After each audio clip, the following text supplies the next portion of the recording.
ንስሐ በሚመስል ህይወት ውስጥ ግን ንስሐ የሌለበት ግን የኃጢአት ድፍረትን እንድንለማመድበት የሚያደርገው ቴክኖሎጂ ነው በዘመናችን የገጠመው። ሰው ኃጢአቱን ሸሽጎ ከእግዚአብሔር ፍጹም ሊያመልጥ አይችልም። ካህን ፊት ስንቆም አንዱ ምንጨነቅበት ምንጠበብበት ምክንያት እውነተኛ ንስሐ በዚህ ስለሚገኝ እንደው በሰዎች ፊት ቀርበን እንዲህ ለማለት ያፈሩን ሰዎች እግዚአብሔር ፊት እንዲህ ይላሉ ብሎ መናገር ራሱ በራሱ ምንድነው ድፍረት ነው። የንስሐ አባትና የንስሐ ልጅ ግንኙነት ምን መምሰል አለበት?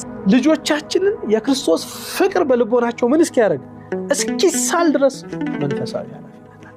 ንስሐ አባት ብለው ከያዙ በኋላ ምስጢራቸው ለሌላ ሰው እንደተሰጠባቸው ያነሳሉ፣ ይልኩልናል።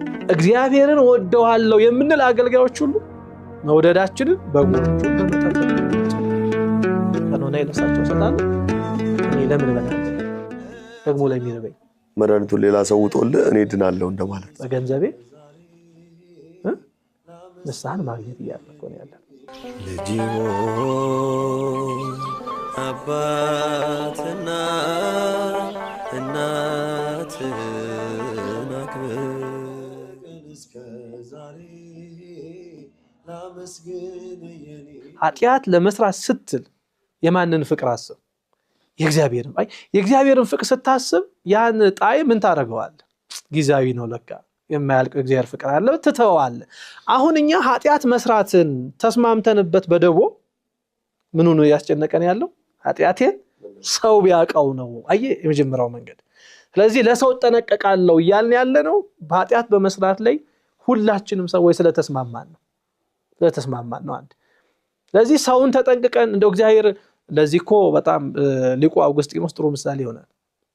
አውግስጢኖስ ዘማዊ ነበር አይደለ? ከዛ ህይወት አልፎ እስከ ጵጵስና ደረጃ የደረሰ ታላቅ ሰው ሆኗል። እና በዘማኝነቱ የምታውቀው አንድ ሴት ግን ምን ያደረገችው ስታየው በከተማ መካከል አየችው እና አውግስጢኖስ እያለች ጮኸች። ሲሰማ ያቺ ሴት ማን እንደሆነች ምን ብሏል አውቋል። ስትጠራው ለምንድን ነው መዞር ያልፈለገው ካል ያንን የቀድሞ ኃጢያቱ ምን ልታረገው ስለሆነ ነው ልታስታውሰው ነው። ወደሷ ዞር ሲል እሷን ብቻ አይደለም ከሷ ጋር የሰራውንም ዝሙት ሊያስብ ነው። ስለዚህ ምን አለ ሊቁ አውግስጢኖስ መንገዱን ቀጠለ፣ ዝም ብሎ ሄደ። ለምን? ወደ ኋላ ላለመመለስ ስለፈለገ ነው። በጣም ካስቸገሮቹ በኋላ ከተማውን ስትበጠብጥ ግን ዞረ አያት። እሷ ምንድን ያለችው እንዴ አውግስጢኖስ እኔ እኮ እኔ ነኝ አለችው። እሱ ግን ምንድን ያላት እኔ አይደለሁም። አይ ያንቺ ምትዩን ነገር በንስሐ ምን ብየዋለሁ አልፌዋለሁ። አለመዞርን ምርጫው ያደረገው ወደዛ ኃጢያት ላለመመለስ